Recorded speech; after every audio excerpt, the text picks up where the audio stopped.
En el mundo subterráneo, lejos de la luz del sol y de las certezas de la superficie, existen lugares donde la oscuridad no solo es una ausencia de luz, sino un ente vivo que respira, que espera y que envuelve a todo aquel que se atreve a entrar. Este no es un relato de fantasía, ni un guión inventado para provocar escalofríos gratuitos. Es la reconstrucción de una historia que hasta hoy permanece envuelta en el velo del misterio, los últimos minutos de un grupo de espeleólogos que descendieron a una cueva y jamás regresaron. Nadie pudo imaginar que aquella expedición terminaría convertida en uno de los episodios más inquietantes de la exploración subterránea. Jóvenes preparados, con experiencia y entusiasmo, se adentraron en un abismo rocoso con el único propósito de descubrir lo que nadie había visto antes. Pero lo que encontraron, o lo que los encontró a ellos, selló su destino en un silencio que aún retumba. Hoy, juntos, viajaremos a esos pasajes helados y húmedos, donde cada gota que cae parece marcar el tiempo como un reloj fúnebre,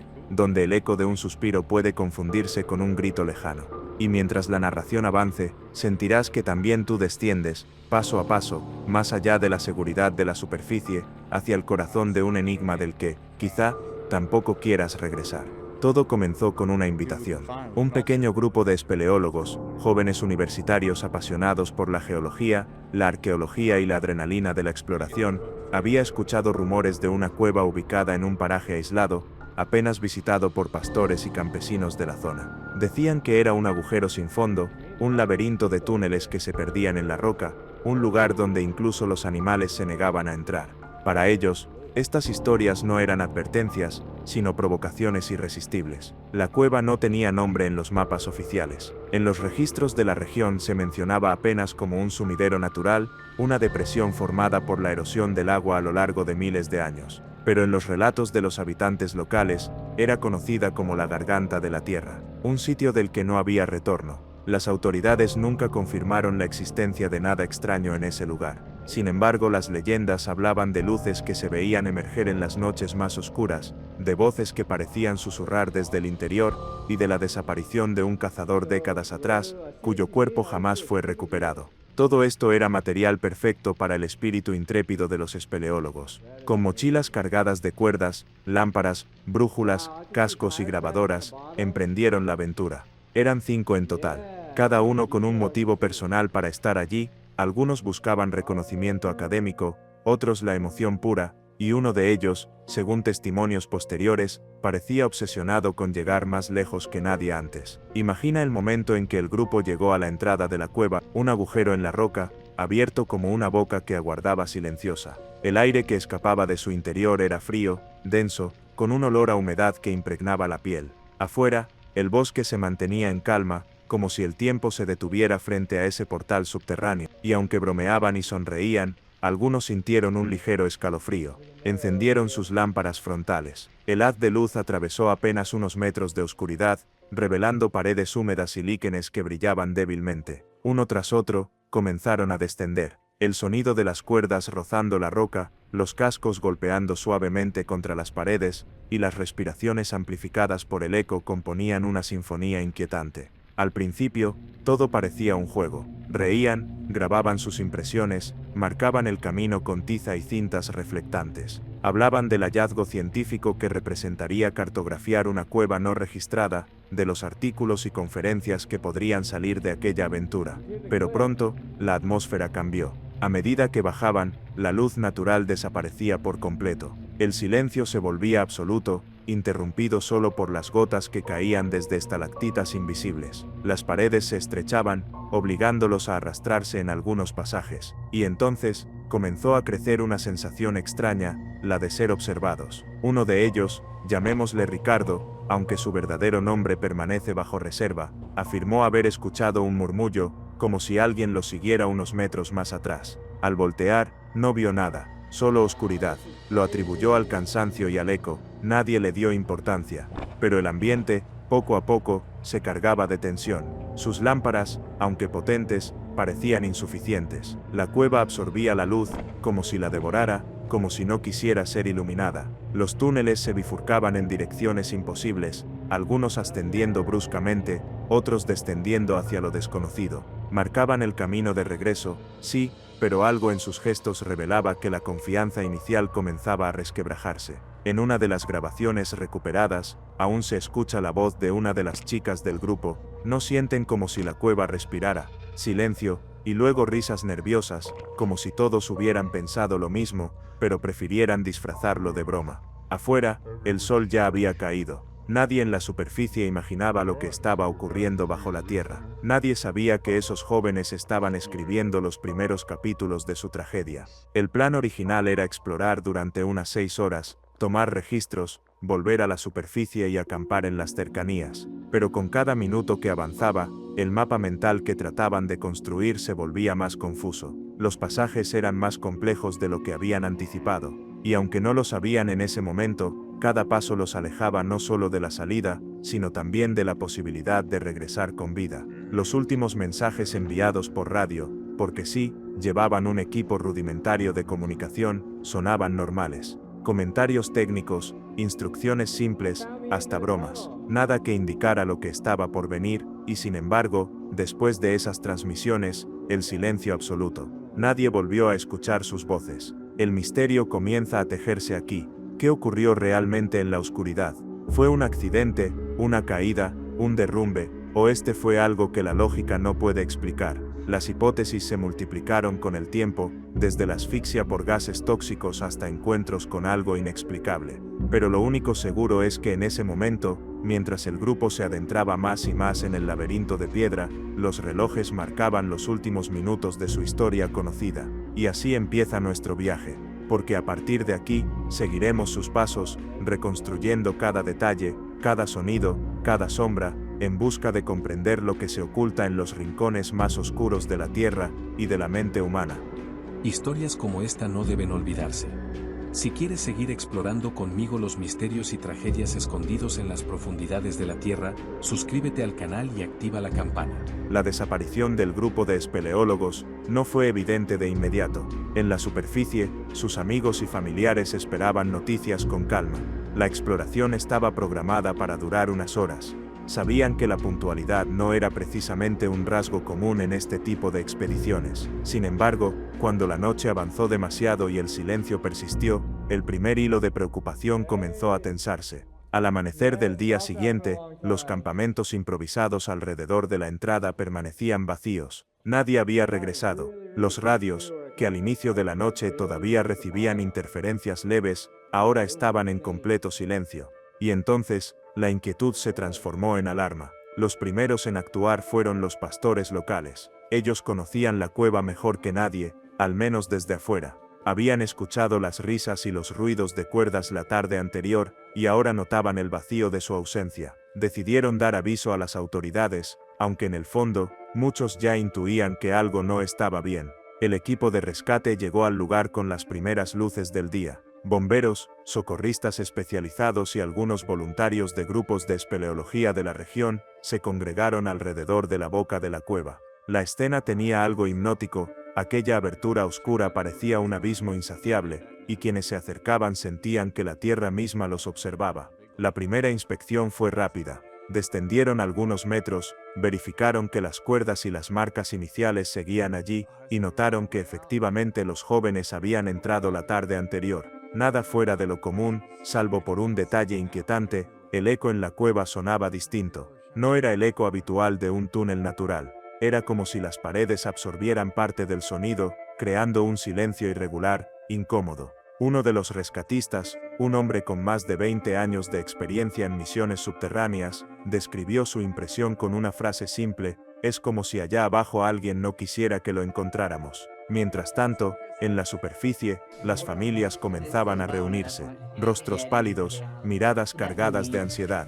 Las madres sostenían fotografías de sus hijos, los padres preguntaban insistentemente a los oficiales si había esperanza. Nadie quería pronunciar en voz alta la palabra desaparición, pero todos la sentían suspendida en el aire. Los rescatistas avanzaron en grupos pequeños, siguiendo las marcas que los jóvenes habían dejado. Y durante las primeras horas, todo parecía indicar que encontrarían al grupo en cualquier momento. Pero pronto empezaron a surgir los problemas. Algunas de las marcas de tiza en las paredes estaban borradas, como si el agua o alguien más las hubiese eliminado. Las tintas reflectantes, que debían guiar el camino, aparecían arrancadas en ciertos puntos, tiradas en el suelo húmedo. Era como si el recorrido hubiera sido alterado deliberadamente. En una de las primeras grabaciones de rescate, aún se escucha la voz agitada de un explorador diciendo: «Esto no tiene sentido, ellos sabían lo que hacían. ¿Por qué habrían cambiado de dirección?». Los rumores no tardaron en crecer. Algunos locales comenzaron a contar historias de la cueva, relatos que hasta ese momento habían preferido mantener en silencio. Había quien afirmaba que ese lugar estaba maldito, que en su interior habitaban presencias antiguas, guardianes invisibles que castigaban a quienes perturbaban la paz de la tierra. Otros decían que era un portal, una herida en el mundo, un sitio donde la realidad se desdoblaba. Los oficiales, por supuesto, descartaban estas versiones. Había que mantener la calma, mantener la lógica. Lo más probable era que los jóvenes hubieran perdido el rumbo, que hubieran quedado atrapados en un pasaje estrecho, o que una crecida repentina de agua los hubiera aislado. Pero con cada hora que pasaba, la esperanza disminuía. Fue en el segundo día cuando ocurrió el primer hallazgo. Uno de los rescatistas encontró una libreta empapada, cubierta de lodo, entre dos rocas. Aunque estaba dañada, aún se podían leer algunos fragmentos escritos a mano. Eran notas rápidas, como si uno de los jóvenes hubiese querido registrar impresiones de último momento. «Se siente como si alguien más respirara aquí, hemos visto una luz, pero no hay nadie. Ricardo insiste en seguir adelante, aunque no sabemos hacia dónde nos lleva». La libreta fue enviada de inmediato a la superficie, donde las familias la recibieron con lágrimas y desconsuelo.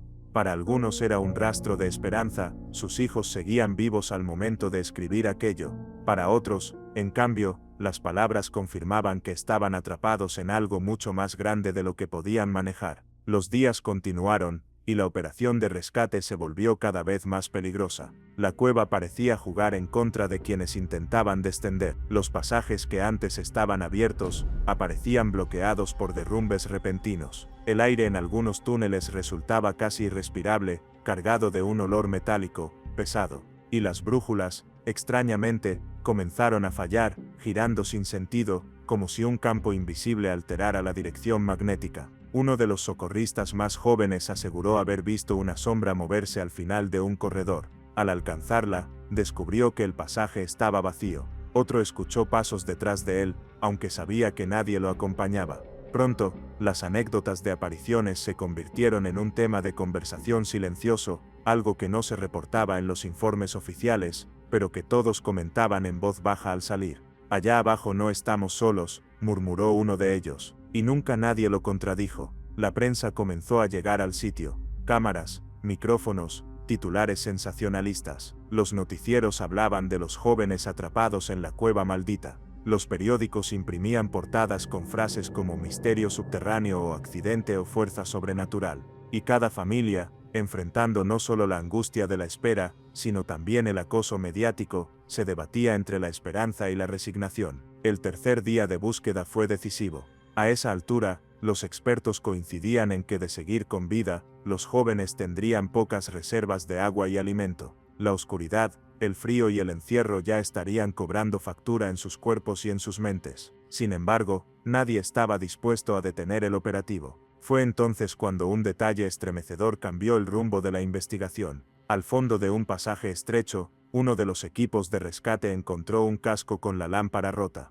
Estaba manchado de barro y rayado como si hubiera sufrido un impacto fuerte. Dentro, escrito con marcador permanente, había un nombre: Sofía. La noticia cayó como un golpe devastador sobre la superficie.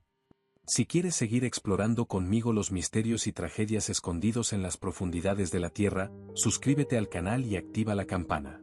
Las lágrimas de la madre de Sofía se escucharon incluso por encima del ruido de los helicópteros y las cámaras. Ese hallazgo confirmaba que los jóvenes habían estado allí, pero no explicaba qué había pasado después. Lo más desconcertante fue la posición del casco. Estaba colocado cuidadosamente sobre una roca, no tirado ni abandonado, como si alguien lo hubiera dejado allí, para que lo encontraran. Las autoridades decidieron entonces ampliar la operación. Más personal, más equipos, más tiempo invertido. Pero la cueva, con cada nuevo intento, parecía cerrarse sobre sí misma. Los mapas se volvían confusos, las rutas parecían cambiar. Un rescatista veterano llegó a decir: «Es como si la cueva nos estuviera borrando el camino». Mientras tanto, Los pobladores insistían en sus advertencias. Aseguraban que los jóvenes nunca debieron entrar, que ese lugar era un pozo de almas, que cada persona que entraba sin permiso, pagaba un precio. La tensión creció, no solo por la angustia de los familiares, sino porque la línea entre lo racional y lo inexplicable comenzaba a desdibujarse.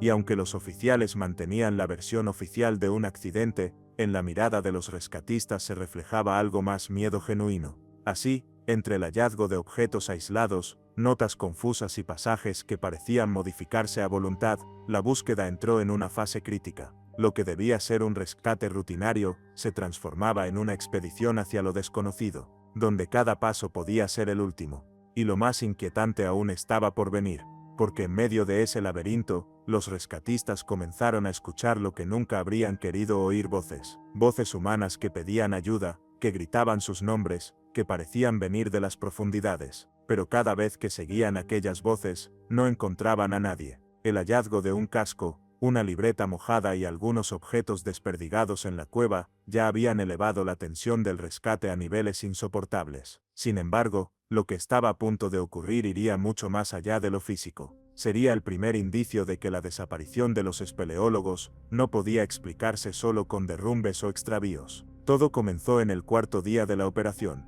Un equipo descendía a una de las galerías más profundas cuando de pronto, sus radios captaron algo inesperado. Entre el chisporroteo estático se filtró una voz. Era débil, casi un susurro, pero clara: ayuda. El silencio posterior fue absoluto. Los rescatistas se miraron entre sí, intentando confirmar que todos habían escuchado lo mismo.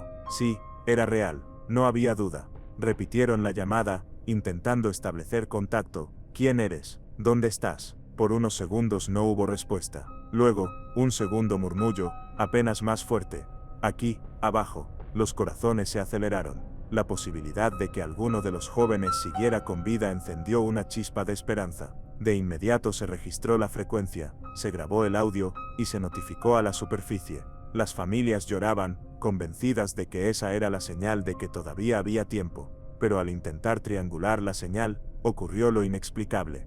No había un punto fijo. La voz parecía provenir de todas partes, y de ninguna a la vez. Era como si la cueva misma hablara. Al día siguiente, las grabaciones fueron reproducidas en una carpa improvisada donde se reunían familiares y autoridades. El sonido erizaba la piel, un murmullo humano, tembloroso, que pedía ayuda en medio de la estática. Un experto en comunicaciones descartó que se tratara de una interferencia común. El patrón es humano, afirmó, pero no corresponde al timbre exacto de ninguno de los desaparecidos, al menos según las grabaciones de voz que hemos comparado. La pregunta era inevitable. ¿Quién entonces estaba hablando desde las profundidades? Los rescatistas, con renovada motivación, redoblaron sus esfuerzos, pero a medida que avanzaban, comenzaron a experimentar fenómenos cada vez más inquietantes. Uno de ellos relató que en un pasaje angosto, escuchó su propio nombre pronunciado con claridad. Pensó que era un compañero, pero al voltear descubrió que estaba completamente solo. Otro aseguró que, mientras revisaba un túnel, sintió que alguien le tocaba el hombro. Cuando giró la cabeza, no había nadie detrás. Las voces se repetían una y otra vez, siempre susurrando, siempre en un tono casi lastimero. Algunos las describían como lamentos, otros, como advertencias, y lo más perturbador, en ocasiones, las voces imitaban las de los propios rescatistas, como si alguien o algo quisiera confundirlos. Si quieres seguir explorando conmigo los misterios y tragedias escondidos en las profundidades de la Tierra, suscríbete al canal y activa la campana.